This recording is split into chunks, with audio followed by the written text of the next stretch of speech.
మూర్తి నాయనార్ రోజుల్లో పరమతం వాళ్ళు రాజ్యం చేశారు. ఎక్కడా శివార్చన జరగడానికి వీల్లేదన్నారు. శివుడికి చందన సేవ ప్రీతిపాత్రం కాబట్టి శివాభిషేకం చేస్తే చందనం రాయాలి. పైగా శివాభిషేకం పూర్తి చెయ్యడానికి చందన జలాలతోటే పూర్తి చెయ్యాలి.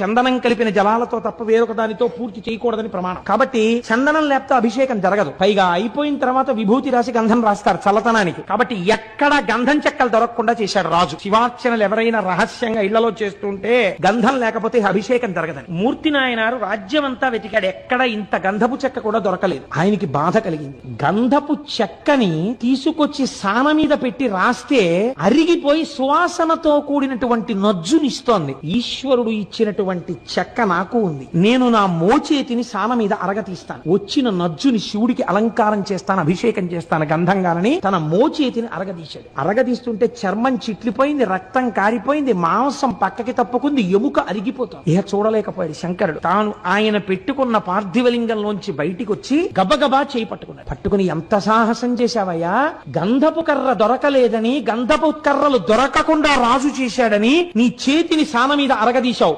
రేపటి రోజు నుంచి ఎక్కడెక్కడ ఎలా శివార్చనలు కావాలంటే అలా చేసుకునే విధంగా ఈ రాజ్యాన్ని మారుస్తాను. ఒక్కరోజు రేపటి రోజు అలా జరుగుతుందన్నాడు. అంతే. ఆ రాత్రి పడుకున్నాడు మూర్తి నాయనార్, రాజు పడుకున్నాడు. మూర్తి నాయనార్ ప్రాతకాలంలోచి శివాలయంలోకి వెళ్ళాడు. ప్రాతకాలంలో రాజు హంసతూలికా తల్పం మించి నిద్ర లేవలేదు. ఎందుకు లేవలేదని దగ్గరికి వెళ్ళారు. రాజు నిద్రలోనే మృత్యువశుడైపోయాడు. ఆయనలో ఉన్న శివుడు తప్పుకుంటే చాలదండి, చనిపోయాడన్నారు. పార్థివ శరీరాన్ని బయట పెట్టేశారు. కొడుకులు లేరు కాబట్టి ఇప్పుడు ఎవరికి ఇవ్వాలి రాజ్యం? ఆ రోజుల్లో ఒక్కటే పరీక్ష. పూలదండని ఏనుగుకిచ్చి ఏనుగునికి కళ్ళకి గంతలు కట్టి వదిలేరు. అది ఎవరిని చూసినప్పుడు దండ వారి మెళ్ళలో వేస్తుందో వారికి పట్టాభిషేకం చేస్తామన్నారు. మూర్తి నాయనార్ దేవాలయంలోంచి బయటికి వస్తున్నాడు. ఏనుగు అటుగా వెళ్ళింది. మూర్తి నాయనార్ వాసన తగలగానే రెండు కాళ్ళు జాపి భూమి మీద చోటిచ్చి కాళ్ల మించి ఆయన్ని పైకెక్కించుకుంటూ దండ వేసి తన మూపున కూర్చోబెట్టుకుని అంతఃపురానికి తీసుకెళ్లింది. ఈయనకే పట్టాభిషేకం చేద్దామని మరునాడు మూర్తి నాయనార్నే రాజుగా అభిషేకం చేశారు. ఆయన అన్నాడు, నాకు అభిషేక జలాలతో సామ్రాజ్య పట్టాభిషేకం వద్దు,